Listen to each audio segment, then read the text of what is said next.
বহুতো ষ্টুডেন্টছে মোক সুধি আছিল যে কোনটো চেপ্টাৰৰ পৰা কিমান নম্বৰ আহিব তো এইকেইদিন কমেন্ট বক্স ভৰি আছে যে ষ্টুডেন্টে কৈ আছে যে ব্লুপ্ৰিন্ট লাগে আৰু সেটা জানিব বিচাৰিছে কোনটো চেপ্টাৰৰ পৰা কিমান নম্বৰ আহিব তো তোমালোকৰ ব্লুপ্ৰিন্ট আহি গৈছে বুলি বিভিন্ন চেনেলত দি থৈ দিছে 2026 ৰ ব্লুপ্ৰিন্ট আহি গৈছে বুলি কিন্তু তোমালোকে নাজানা ইয়াত কিন্তু কেটামান ভুল হৈ আছে কেটামান মিস্টেক আছে যোনটো তোমালোকক দেখাই দিয়াটো খুব ইম্পৰ্টেন্ট হয় নহলে কিন্তু ভুল হৈ যাব তোমালোকৰ তো আহা ভিডিওটো ষ্টাৰ্ট কৰিছো ব্লুপ্ৰিন্টখন ডিসকাস কৰিম আৰু লগতে আমি ডিসকাস কৰিম যে তোমালোকে একদম শুদ্ধ ব্লুপ্ৰিন্ট কোনখন হ'বলৈ গৈ আছে কেনেকুৱা মাৰ্কস কোনটো চেপ্টাৰৰ পৰা কিমান আহিব গুটেখিনি কথা আলোচনা কৰিম তো ভিডিওটো সম্পূৰ্ণ চাবা তো এতিয়া আমি আহিছো ব্লুপ্ৰিন্টত গুটেবিলাক সাবজেক্টৰ কাৰণে আছে ইয়াত চাব পৰা তো প্ৰথম আমি ইংলিশখন দি আৰম্ভ কৰো তো ব্লুপ্ৰিন্টত কি দিয়া থাকে যে কোনটো চেপ্টাৰৰ পৰা কিমান কোৱেশ্চন আহিব কিমান মাৰ্কছৰ আহিব গুটেখিনি দিয়া থাকে এমসিকিউ কিমান আহিব থিওৰি কোৱেশ্চন কিমান আহিব সব ইয়াত দিয়া থাকে তো ইয়াত যদি তোমালোকে চোৱা এই লেটাৰটো গড ৰবা মই দেখাই আছো তোমালোকক জুম কৰি ফেলে তো ইয়াত যদি তোমালোকে এই লেটাৰটো গড চেপ্টাৰটো চোৱা ইয়াত তোমালোকে দেখা পাবা যে তিনটা এমসিকিউ আহিব 3 মাৰ্কছ তোমালোকৰ এমসিকিউ আহিব আৰু দিয়া আছে যে 4 মাৰ্কছ লং কোৱেশ্চন আহিব মানে দুটা 2 মাৰ্কছৰ কোৱেশ্চন থাকিব বুলি দিছে আৰু টোটেল তোমালোকৰ 7 মাৰ্কছ আহিব এই লেটাৰটো গডৰ পৰা ঠিক তেনেকুৱাকৈ নেলসন মেণ্ডেলাৰ পৰা তিনটা এমসিকিউ আহিব তিনটা এমসিকিউ থাকিব তাৰ উপৰি তোমালোকৰ এটা লং কোৱেশ্চন থাকিব 2 মাৰ্কছৰ টোটেল 5 মাৰ্কছ আহিব তো তেনেকুৱা নিচিনাকৈ গুটেখিনি চেপ্টাৰৰ কাৰণে দিয়া হৈ আছে গ্ৰামাৰৰ কাৰণে দিয়া হৈ আছে সবৰ কাৰণে দিয়া হৈ আছে আৰু ইয়াত তোমালোকে এমসিকিউ লগত ভিএসসি দেখা পাবা কাৰণ এখন আগৰ হয় তোমালোকে সো এখন 2023 চনৰ ব্লুপ্ৰিন্ট হয় তো এটো হৈছে প্ৰবলেমটো যোনটো ম্যাক্সিমাম চেনেলে দেখাইছে কিন্তু কোৱা নাই ব্লুপ্ৰিন্ট লাষ্ট 2023 তে আহিছিলে তাৰ পিছৰ পৰা কিন্তু ব্লুপ্ৰিন্ট আহা নাই তো এখন আছিল 2023 চনৰ মেট্ৰিক পৰীক্ষাৰ বাবে কিন্তু কোৱা হয় যে আজিকালিও একে হৈ আছে বুলি কোৱা হয় কিন্তু আসলে একে নহয় কিন্তু মই দেখাই আছো কোনখিনি মিস্টেক আছে তোমালোকে চোৱা তো ইয়াত তোমালোকে দা বল পয়েমটো চোৱা এটা পয়েম আছে দা বল পয়েম বুলিকে ইয়াত দিয়া আছে এমসিকিউ 3 মাৰ্কছ আহিব বুলি দিয়া আছে আৰু লং কোৱেশ্চন নাহে বুলি দিয়া হৈ আছে দা বল পয়েমৰ পৰা অকল 3 এমসিকিউ আহিব বুলি কৈছে 3 মাৰ্কছ তাতে থাকিব আৰু লং কোৱেশ্চন নাহে বুলি কৈছে তো যোৱা বছৰ এখন ব্লুপ্ৰিন্টকে দি সবে 2025 চনৰ ব্লুপ্ৰিন্ট বুলি কৈছিলে কিন্তু মই তোমালোকক তেতিয়াও কৈছিলো যে তোমালোকে দা বল পয়েমটো কিন্তু লং কোৱেশ্চন এটা হলেও চাই যাবা তো মই যোনটো কমন কোৱেশ্চন দিছিলো আমাৰ কমন কোৱেশ্চন সিৰিজ এটাও দিছিলো যোৱা বাৰৰ কাৰণে 2025 চনৰ কাৰণে 99% কমন সিৰিজৰ তাত এটা মই কোৱেশ্চন দিছিলো বহুতে সুধিছিল যে বল পয়েমৰ পৰা দেখোন কোৱেশ্চন নাহে মই কিয় কোৱেশ্চন কৰাইছো এই কাৰণে কৰাইছো কাৰণ ব্লুপ্ৰিন্ট সদায় ফলো নহয় তো হেতু কাৰণে মই দিছো তো এবাৰ বাৰু কমন সিৰিজ এটা আনিম বহুতে কমেন্ট কৰি আছে যে কমনৰ কাৰণে সিৰিজ লাগে বুলি গুটেবিলাক সাবজেক্টৰ কাৰণে তো এটো আনা হ'ব চেনেলটো ফলো কৰি ৰাখিবা তোমালোকে পাই যাবা তো এখন আছে ব্লুপ্ৰিন্ট এইখন মই তোমালোকক WhatsApp গ্ৰুপত দি দিম মানে WhatsApp চেনেল যোনটো আছে তাত জয়েন হৈ থাকিবা তাত তোমালোকে এইখন পাই যাবা কিন্তু আগতে বস্তুখিনি চাই যোৱা ইয়াত ঠিক তেনেকুৱাকৈ মেথছৰ কাৰণে দিয়া আছে এখন যদি 2023 চনৰ মেট্ৰিক পৰীক্ষাৰ কাৰণে আছিল কিন্তু 2023 চনতে এখন ফলো হোৱা নাছিল সো তোমালোকে ট্ৰিগোনোমেট্ৰি তো ইয়াত কি দিয়া হৈ আছে যে তোমালোকৰ ট্ৰিগোনোমেট্ৰি চেপ্টাৰটোৰ পৰা টোটেল 7 মাৰ্কছ আহিব বুলি দিয়া আছিল হাইয়েষ্ট মাৰ্কছ ট্ৰিগোনোমেট্ৰিৰ পৰা আহিব বুলি দিয়া হৈ আছিল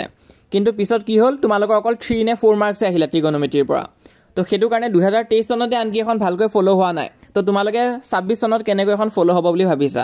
তো হেতু এটা ডাউট আছে ষ্টুডেন্ট বিলাকৰ যে আহিবনে নাই আৰু কোনখিনি আসলতে আহিব ইয়াত যোনটো তোমালোকে টোটেল মাৰ্ক দেখা পাইছা হেতু কিন্তু ম্যাক্সিমাম টাইম ফলো হোৱা দেখা যায় কিন্তু আসামিজ খনৰ বাৰু এতিয়াও সেমে আছে কিন্তু তোমালোকৰ ম্যাথ সায়েন্স এবিলাকৰ অকমান খেলিমেলি হ'ব পাৰে ইংলিশৰ কাৰণে মই ডিসকাস কৰিম বাৰু অলপ পিছত ভিডিওটো চাই থাকিবা তোমালোকে তাৰপিছত ঠিক তেনেকুৱাকৈ সায়েন্সৰ কাৰণেও আছে ইয়াত তোমালোকে চাব পাৰা আৰু এটা বস্তু এই ব্লুপ্ৰিন্টত দিয়া থাকে ডিফিকাল্টি লেভেল দিয়া থাকে কোনটো সাবজেক্ট টান হ'ব সহজ হ'ব দিয়া আছে ইয়াত চোৱা তোমালোকে ডিফিকাল্টি অকল 10% দিয়া আছে যে সায়েন্স সাবজেক্টখন অকল 10% ডিফিকাল্ট কোৱেশ্চন থাকিব বাকিখিনি কোৱেশ্চন তোমালোকৰ এভাৰেজ আৰু ইজি কোৱেশ্চন আহিব আৰু হয় তেনেকুৱাই হৈছিল আৰু সেইবাৰ সোশিয়ালখন অকমান টান হৈছিল বুলি কৈছিলে তো আমি সোশিয়ালৰ ব্লুপ্ৰিন্টখনো চাই আছো ৰবা তো ম্যাথছ 20% ডিফিকাল্ট আহিব বুলি কৈছিলে আৰু সোশিয়াল তোমালোকে চোৱা সোশিয়ালে ম্যাক্সিমাম ডিফিকাল্ট দিছিলে সেই বছৰ 2023 চনত 30% ডিফিকাল্ট হ'ব বুলি কৈছিলে 30% ডিফিকাল্ট কোৱেশ্চন আহিব বুলি কৈছিলে তো এইখিনি বস্তু হয় যোনটো তোমালোকে এখন ব্লুপ্ৰিন্টত চাব পাৰা তো ইয়াত জিবিলাক সাবজেক্টৰ কাৰণে ব্লুপ্ৰিন্ট ইয়াত দেখুৱা হৈ আছে গুটেখিনি মই WhatsAppত শেয়াৰ কৰি দিম বাৰু কিন্তু এই বুলি ভাবি নলবা যে ইয়াৰ পৰা এক্সাক্ট আহিব তো ইংলিশটো আমি ডিসকাস কৰি আছো চোৱা এই লেটাৰটো গডৰ পৰা তোমালোকৰ 7 মাৰ্কছ আহে তাৰ পিছত নেলসন মেণ্ডেলাটোৰ পৰা তোমালোকৰ 5 মাৰ্কছ আহে কুৰ্ক চেপ্টাৰটোৰ পৰা জেনেৰেলি 5 মাৰ্কছ আহে সিলেবাসটো আগৰ মতে টি ফৰ মাছামৰ পৰা 5 মাৰ্কছ আহে মেডাম ৰাইট দা বাছৰ পৰা 4 মাৰ্কছ আহে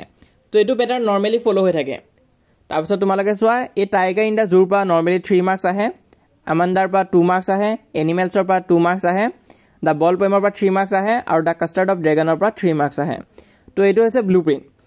তো এইখিনি কিন্তু অকমান খেলিমেলি হৈ যায় কিন্তু চেপ্টাৰ বিলাকৰ সিহঁতে কিন্তু মাৰ্কছটো এক্সাক্ট প্ৰতিবাৰে নিদিয়ে অলপ ইফাল কৰে কিন্তু বাকিখিনি কিন্তু সেমে আছে গ্ৰামাৰ পাৰ্টটো আৰু সাপ্লিমেন্টাৰী পাৰ্টটো হেতু তোমালোকে চাব পাৰা তো হেতু আমি ডিসকাস কৰি আছো তো এই পয়েমখিনি এনেকুৱাকৈ আহে এটো তোমালোকে চাবা নেক্সট তোমালোকে চোৱা সাপ্লিমেন্টাৰী পাৰ্টটো আমি ডিসকাস কৰিম সাপ্লিমেন্টাৰী পাৰ্টত কিন্তু আগৰ প্ৰায় 14 মাৰ্কছ আহি আছে আৰু এটো এতিয়াও ফলো কৰি আছে যে তোমালোকৰ 14 মাৰ্কছ দিয়ে পেছেজত এতিয়াও 10 মাৰ্কছ আহে আগৰ দৰে গ্ৰামাৰ এতিয়াও 16 মাৰ্কছ আহে এছে 5 মাৰ্কছ আহিব লেটাৰ তোমালোকৰ 3 মাৰ্কছ আহিব বা তোমালোকে ট্ৰান্সলেশ্যন বা ছাবষ্টেন্স এই দুটাৰ ভিতৰত এটা কৰিব লাগিব, সেইটো 3 মাৰ্কছৰ আহিব। লগতে তোমালোকে ইংলিছ কোৰ্ছত জইন হ'ব পাৰা, তাত অলৰেডি এই letter to god, Nelson Mandela, তাৰপিছত কুৰ্ক, টি ফ্ৰম আছাম এইখিনি কৰাই দিয়া হৈছে, মেডাম ৰাইট দ্য বাছটো বাকী আছে, তাৰপিছত এই tiger in the zoo, among the animals, the ball poem এই গোটেইখিনি কৰাই দিয়া হৈ আছে, আৰু টেইল অফ কাষ্টাৰ দ্য ড্ৰেগনটো মই আজি বা কালিৰ ভিতৰত দি আছোঁ সেই এক্সপ্লেনেশ্যনটো। তো এইটো মই বেটছৰ কথা কৈছোঁ, তোমালোকে বেটছত জইন হ'ব পাৰা। মেডাম ৰাইট দ্য বাছটো দিন লাগিব 3 দিনমান। তাৰপিছত বাকী গোটেইখিনি গ্ৰামাৰ আমি কভাৰ কৰিম, আৰু মই ভাবিছোঁ যে এই গ্ৰামাৰখিনি কভাৰ কৰোঁতে ইউটিউবৰ কাৰণে মই দি দিম বুলি ভাবিছোঁ। তো ইউটিউব আৰু পেইড বেটছ দুটাৰ কাৰণে কিন্তু ভিডিঅ'জ আহি আছে। এই নৱেম্বৰ মান্থটোতে আমি কোৰ্চটো কমপ্লিট কৰিব চেষ্টা কৰিম ইংলিছৰ। তো যিসকলে এতিয়ালৈ হোৱাটছএপত জইন কৰা নাই তোমালোকৰ কিন্তু প্ৰব্লেম হ'ব, কাৰণ এতিয়াৰ পৰা কমন কুৱেশ্যন ষ্টাৰ্ট হ'বলৈ গৈ আছে। তো সেইটো কাৰণে হোৱাটছএপ গ্ৰুপত জইন কৰিবা, লিংকটো মই পিন কমেণ্টত দি দিছোঁ। পিন কমেণ্টত ক্লিক কৰিলে হোৱাটছএপ পেজটো অ'পেন হ'ব, পেজটো ফ'ল' কৰি ৰাখিবা, আৰু তোমালোকে চেনেলটো ছাবস্ক্ৰাইব কৰিবা, কাৰণ চেনেলতো মই লৈ আনি আছোঁ কমন কুৱেশ্যনৰ ছিৰিজ, আৰু তাৰ উপৰি মই যিমান পাৰোঁ তোমালোকক গাইডেঞ্চ দি যাম, ষ্ট্ৰেটেজি দি যাম, যাতে তোমালোকে ভাল মাৰ্কছ স্ক'ৰ কৰিব পাৰা। তো চেনেলটো ফ'ল' কৰি ৰাখিবা আৰু ছাবস্ক্ৰাইব কৰি ৰাখিবা।